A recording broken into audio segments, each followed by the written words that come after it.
Daily blog করতাম, ছোট ছোট করে ব্লগ করতাম, আবার এক একদিন বড় ব্লগও হতো।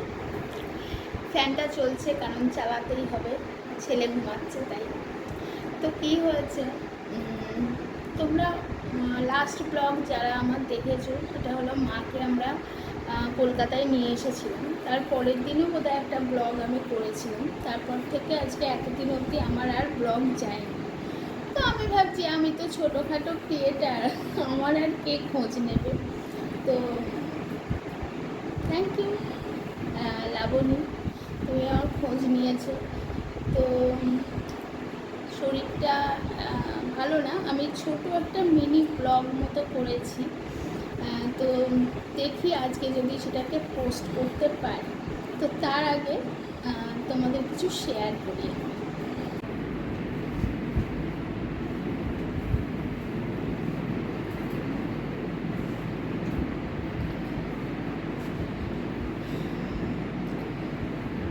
তো আমার থাইরয়েড ছিল, মানে আমার বেবি পেটে আসার আগে থেকে যখন আমার চিকিৎসা হচ্ছিল তখন থাইরয়েড ছিল। সেটা আস্তে আস্তে করে যাদের থাইরয়েড পেশেন্ট আছে জানো যে আস্তে আস্তে করে থাইরয়েডটা বাড়ে, তো সেরকমই বেড়েছিল। তো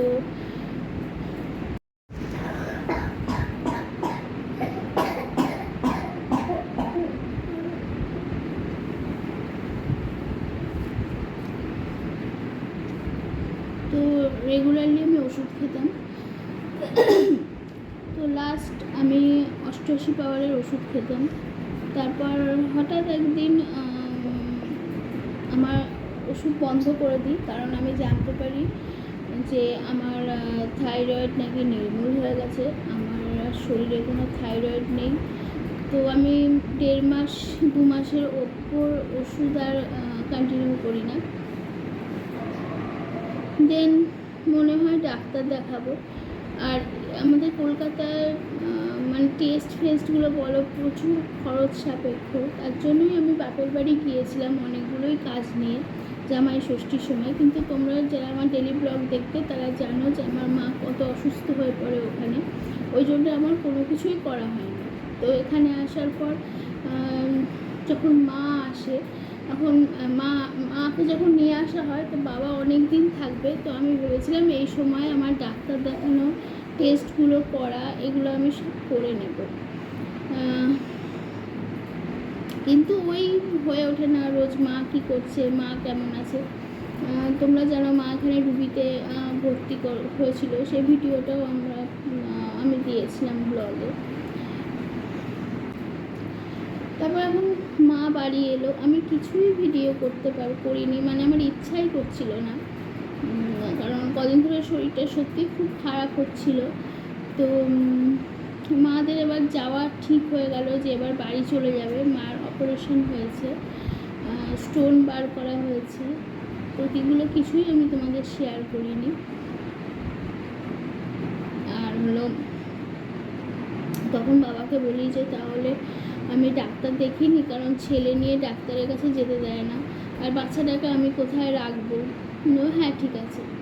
যখন আমি টেস্ট করি তখন দেখা যায় সেটা হিউজ পরিমাণে বেড়ে গেছে আমার থাইরয়েডটা। আমার কিছুদিন ধরে খুব শরীর খারাপ করতো, মানে আমার কিছুই ভালো লাগতো না। এমনকি আমার বাচ্চা আমাকে খেতে চাইছে, মা খেতে দাও, মানে আমার সেটাও ইচ্ছা করছে না যে আমি ওকে খেতে দিই বা খাওয়াই, মানে এমন পরিস্থিতি হয়েছিল। কী বলবো, এখনও পরিস্থিতি খুব একটা যে ভালো তা নয়। আর তোমরা সবাই জানো আমি একাই ক্যামেরা করি। তো যেদিনকে আমি ব্লাড টেস্ট করি সেদিনকে বিকেলবেলাতেই আমাকে রিপোর্ট দিয়ে দেয়। আর আগে যখন আমি ডাক্তারকে দেখাতাম তখন উনি ওই দিনকেই মানে সোমবারেই বসতো আর কি বিকেলবেলা। তো এখন বলছে না মঙ্গলবার বসে। এবার মঙ্গলবারে বাবা মা চলে যাওয়ার কথা ছিল, মানে কালকে যেটা চলে গেছে, আগামীকাল বলছি, গতকাল যেটা চলে গেছে। তো কী আর করা, আমাকে ডাক্তারের কাছে যেতে হয়, তখনই মা বাবা বেরিয়ে যায়। তো যেটা হলো ডাক্তারবাবু আমাকে বললেন যে কারোর কথা শুনে আপনি ওষুধ খাওয়া বন্ধ করবেন না। থাইরয়েডের ওষুধটা কমাবাড়া হতে পারে ডোজটা, কিন্তু কোনোদিনই নির্মূল হয় না। তো আপনার এখন হিউজ পরিমাণে থাইরয়েড বেড়ে গেছে। তো এই যে 50 পাওয়ারের, তোমরা কি দেখতে পাচ্ছ, এটা উল্টো দেখাবে, যাই হোক এখানে 50 পাওয়ারের মেডিসিন আমাকে দেয়, এটা থেকে চালু করে। তার সাথে আমাকে আমার ভীষণ অ্যালার্জিও হচ্ছিলো, হয়তো থাইরয়েডের ওষুধটা বন্ধ ছিল বলে প্রচণ্ড শরীরে অ্যালার্জি হচ্ছিলো, মানে চুলকুড়ি, মানে এই যে এই ওষুধটা দেয়, বাট এটার আমি নাম করতে পারবো না, এত ছোট ছোট লেখা। আই থিঙ্ক এগুলো অ্যালার্জিরই ওষুধ। এটা আমাকে 20 দিন খেতে বলে, মানে একটা করে রাত্রিবেলা খাওয়া দাওয়ার পর। বাট খেয়ে আমার মানে সেই সময় ডাউজিনেস কাজ করছে শরীরে, ভাল লাগছে না। আর এইটা হলো প্রেসক্রিপশন, তোমরা বুঝতে পারবে না। এইগুলো হলো টেস্ট, ঠিক এতগুলো টেস্ট আমাকে দিয়েছে। এই টেস্টগুলো হলো দিয়েছে আমাকে ইউরিক অ্যাসিডের টেস্ট দিয়েছে, তারপরে আমাকে একটা আলট্রাসোনোগ্রাফিও করতে বলেছে। তো এগুলো উনি 1.5 মাস বাদে আমাকে আবার দেখবেন। আর একটা লোশন দিয়েছে, ওটা আমি তোমাদের সাথে পরে শেয়ার করে দেবো।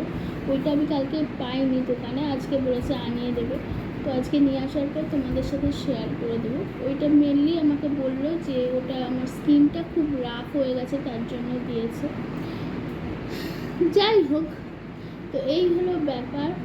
আর ওই জন্যই আমার আরও রোজ কি ডেলি ব্লগ করবো, রোজ তোমাদের কি মায়ের খবর দেবো, এই জন্য পরে আমার আর ডেলি ব্লগ করা হয়নি। তারপরে তো মাকে নিয়েই পড়েছিলাম রোজ রোজ। কাল মা যেদিনকে চলে যাবে তার আগের দিন, মানে সোমবার, যেদিনকে আমি ডাক্তার দেখাতে গিয়েও বললো না, ডাক্তারবাবু বসেনি, পরের দিন তোমাদের বললাম।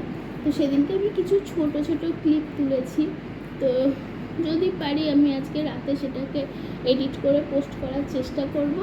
তো এই হলো ব্যাপার, তুমি জানতে চেয়েছো, আমি তার জন্যই বললাম, কারণ আমি ছোটোখাটো ক্রিয়েটার, কে বা আমার কথা জানতে চাইবে। তো খুব ভালো লাগলো, তো খুব ভালো থেকো। এই পুরো এটা আর ছেলে এখন ঘুমোচ্ছে, তো ছেলে উঠবে, ছেলেকে খাওয়াবো। আর বুঝতেই পারছো কী হবে, মানে সত্যি আমার ভীষণ এই ওষুধটা খাওয়ার পরতে ডাউজিনেস কাজ করছে, মানে আমি ভীষণ ঘোরের মধ্যে আছি, এরকম একটা লাগছে। ঠিক আছে, তো তোমাদেরকে বলেছিলাম যে লোশনটা আসলে তোমাদের সাথে শেয়ার করব। তো লোশনটা একটু আগেই ফোন করেছিল ওষুধের দোকান থেকে যে লোশনটা নিয়ে যান। আমার দাম শুনে হয়ে গেছে, আমি সিরিয়াসলি এত দামের জিনিস, মানে ক্রিম বলো, আমি আগে কোনো দিন ব্যবহার করিনি। হ্যাঁ, মানে এত দাম, হয়তো সব মিলিয়ে এত দাম সেটা আমি ব্যবহার করেছি, বাট একটা ক্রিমের পেছনে এত দাম, এই ফার্স্ট এই লাস্ট, আমার পক্ষে সম্ভব না। আমার এগুলো বেকার খরচা বলেই মনে হয়।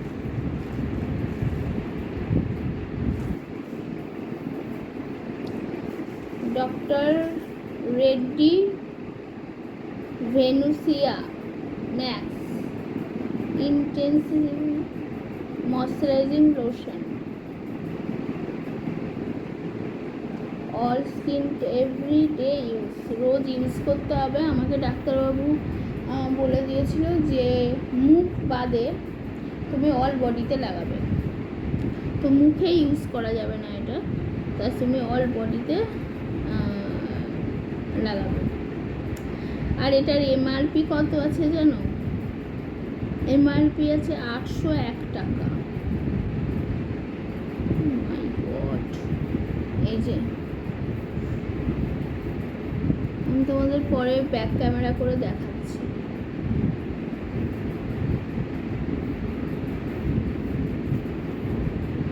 আমাকে বিশাল বড় লোক ভেবেছে ডাক্তারবাবু আমাকে বিশাল বড় লোক ভেবে নিয়েছে। এইটার দাম 641 টাকা। এই ফার্স্ট এই লাস্ট উনি মাখতে বলেছেন আমাকে, অ্যান্ড আমি ঠিক আছে চলো আমি জাস্ট একটু নিয়ে ইউজ করে দেখি খুলতে কীভাবে হয়। আচ্ছা না, এটা তো এমনি বেরিয়ে গেল, এইভাবেই তো বেরোবে। দাঁড়াও দেখাচ্ছি। এই জিনিসটা ছিল, এটাকে খুলতে হলো। বলছে এটা আটকে রাখলেও ক্ষতি নেই। টেক্সচারটা এইরকম।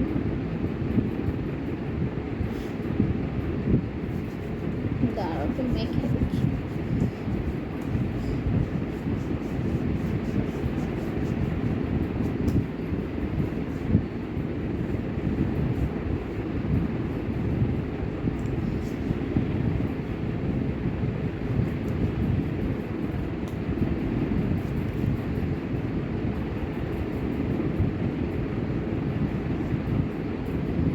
যদি বলো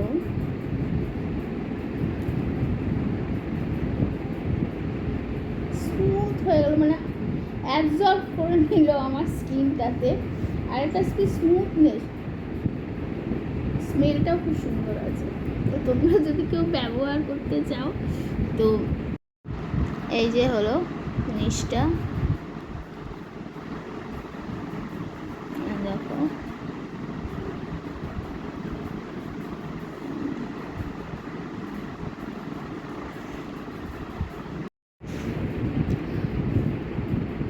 সত্যি বলতে আমরা বাজার চলতি যে ক্রিমগুলো কিনি, আমিও বডি লোশন কিনি, ক্লিনজিং টোনার, ময়শ্চারাইজার, যারা আমার পুরোনো ভিডিও দেখেছো আমি রোজ এটা সকালে করে থাকি।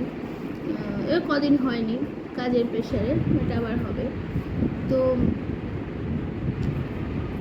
এটা যেহেতু ডক্টর সাজেস্ট করা না, জিনিসটা খুব ভালো, মানে ডক্টর রেড্ডি জিনিস এমনিই ভালো, তোমরা জানো। খুব স্মুথ, মানে আমি একবার ইউজ করতে মানে খুব স্মুথনেস চলে এলো ব্যাপারটা। এটা কিন্তু অন্যান্য বডি লোশনে কিন্তু আসে না। যাই হোক, আমার ইউজ করার ক্ষমতা নেই, এত দাম বাবা। চলো, তো একদম ব্লগের এন্ডে চলে এসেছি। হ্যাঁ, আর তোমরা এখন যে ব্লগটা দেখবে সেটা হলো সোমবারের ব্লগ। আমি তারিখ মেনশন করে দেবো।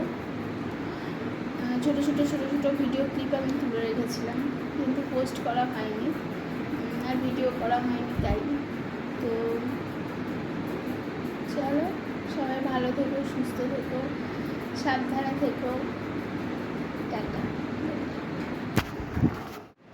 তো ছোট্ট মিনি ব্লগ তোমাদের জন্য। তো অনেকদিন আমি থাইরয়েডের ওষুধের মধ্যে নেই, কারণ আমাকে বলা হয়েছিল আমার নাকি থাইরয়েড নির্মূল হয়ে গেছে। তো সেইটা পরীক্ষা করার জন্য আমি ডাক্তার দেখাতে যাচ্ছি। আর চলো মাকে দেখাই। আমার ছোট্ট একটা মিনি ব্লগে তোমাদের স্বাগত জানাই। আমি এখন থেকে ছোটো ছোটো মিনি ব্লগ দেবো। তো যাই হোক, অনেক দিন বাদে আমি থাইরয়েডের ডাক্তার দেখাতে যাচ্ছি। এখন রেজাল্ট কী আসে দেখা যাক। অনেক দিন আমি ওষুধ খাই না, আর মাকে নিয়ে অনেক ভিডিও করেছি। মা হসপিটালে ভর্তি হয়েছিল, তোমরা যারা যারা ভিডিও দেখতে জানো। তো চলো এখন মাকে দেখাই, তারপর না না, আমার 59 বছর হয়েছে।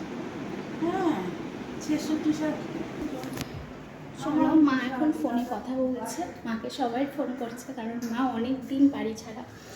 তো পরে এই হলো মায়ের আপডেট। মা কাল বাড়ি চলে যাচ্ছে, মানে আমার বাপের বাড়ি। তো চলো বেরোনো যাক।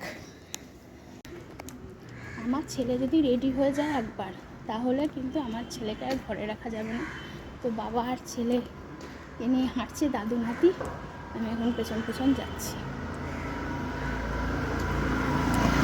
দেখো, দাদু আর নাতি হাঁটছে।